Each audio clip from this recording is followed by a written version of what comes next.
In this video, we will use the Nernst equation to solve for the equilibrium constant K for an electrochemical cell. And recall from earlier chapters in your chemistry or earlier videos that the equilibrium constant K tells us which direction that the reaction proceeds, or how far, for example, to the right toward products or to the left toward reactants, that the equilibrium lies. So again, equilibrium is a natural situation, but that we don't, as chemists, we don't want a reaction to come to equilibrium. We would prefer reactants to continue toward products because that's where the profit is. So there's a lot of study about equilibrium. And we're going to use the Nernst equation again, and we'll calculate the equilibrium constant for the following electrochemical cell. We'll use a nickel and a cadmium solution for each half cell.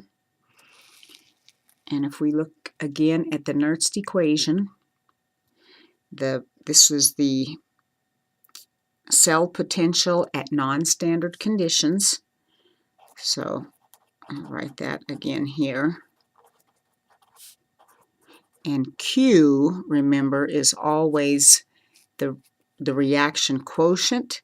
It looks like K. It's always products divided by reactants, either aqueous solutions or gases. Recall for Q or K, solids and liquids are left out of that expression. And if we think about equilibrium, equilibrium means that neither the forward or the reverse reaction is spontaneous. So the chemical reaction hasn't really stopped, but the forward and reverse reactions are equal. So technically, we're not going to get any more products. So at equilibrium, basically we have a dead battery. So the E right here, that E is equal to 0 at equilibrium. And then Q will always proceed, its value will proceed in the direction until it equals K, the equilibrium constant.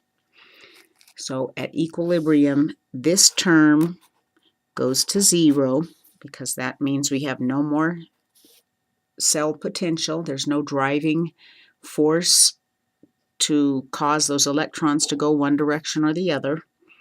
And then also at equilibrium, Q becomes K.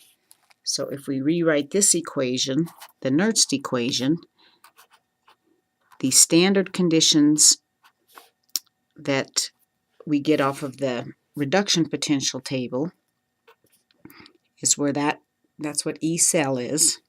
Remember, that's big number minus small number here. We'll work through an example.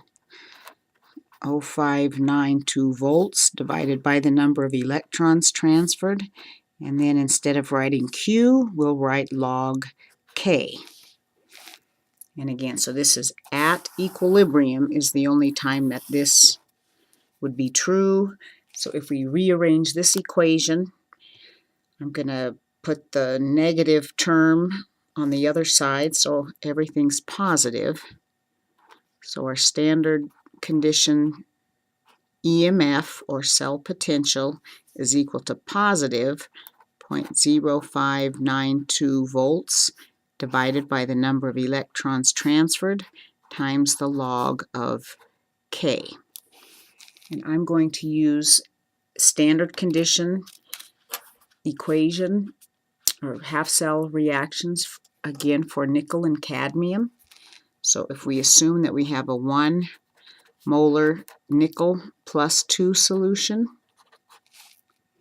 and also a 1 molar cadmium +2 solution, if you'll notice I'm using +2 metals just so that the number of electrons transferred is easy to determine.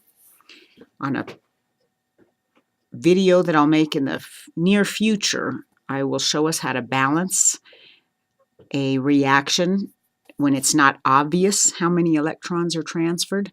But for now, I'm just keeping that simple. And then if we solve this equation for K, I'll solve for K. That means I'm going to take, I got to get the log K all by itself first. So if I multiply both sides by the reciprocal of this term, then that term goes away. So the log of K is equal to E at standard conditions, Ecell times N, the number of electrons transferred, divided by 0.0592 volts. And our volt unit is going to end up canceling anyhow because our Ecell that we calculate is going to be in volts. So technically we really don't even need that yet. And let's do this again for the cadmium and nickel +2 cells. So we've got to calculate the cell potential for that. And recall that is always big number minus small number. That's the easy way to remember it. And both of these values are actually negative. If we look on the standard reduction potential table, when cadmium +2 is reduced to solid cadmium, the half cell potential for that is negative 0.303. And when nickel +2 is reduced to solid nickel, that half cell potential is negative 0.208. So it is possible to have two negative numbers, and we just have to figure out which one's bigger. So if we just think of the number line, a negative 0.2 is a larger number than negative 0.4. So the further to the left on the number line that any number is, then that means that number's smaller. So this is actually the bigger of the two numbers. So if I calculate the Ecell for that, this is negative 0.28 minus negative 0.403. And again, that answer is going to be in volts. So the Ecell for this, I'm going to do that on the calculator. Negative 0.28 plus 0.403. And again, we get a positive cell potential for that, which will always be the case unless we're at equilibrium, because if we have two different metals, then those electrons will spontaneously be transferred until equilibrium is reached.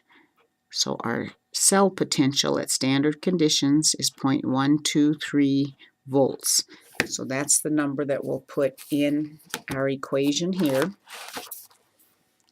So the log of K is 0.123 times 2 in the number of electrons transferred, remember, is what that is. Since I intentionally chose two metals where two electrons are transferred, just to make it easy, we'll put that there, divided by 0.0592. So that number, I've already got 0.123 in the calculator, times 2, divide by 0.0592, and we get the log of K equals this number. So the log of K is 4.155 ... So if I want to get K all by itself, I take the anti-log, or I think of just putting base 10 underneath each side. So that cancels. So K equals 10 raised to the 4.155 ... Especially when using exponents, I don't like to round my answer. So I'm just going to do this by taking 10 and raise that with the caret key, raise that to second answer. So we get 14,302. And for the sake of significant figures, I'm just going to write 14,300. And recall that K does not have any units. So this tells us that since that's such a large value, then the equilibrium would lie far toward the right. And again, that's always going to be the case, and that should make sense because our cell potential value is always going to be a positive number as long as we have two metals and the cell has not come to equilibrium yet. Anytime we calculate the cell potential, a big number minus a small number is always going to give us a positive cell potential, which is favorable. And so again, there's going to be a gradient set up naturally by having two different metals, and nature will automatically proceed according to the difference, whether it's a hill or two different concentrations connected by a wire, or two different metals. So if you are calculating K and you get a number less than 1, I would recheck your sign convention. That's normally the most common place for errors to be made, is with the positive and negative signs.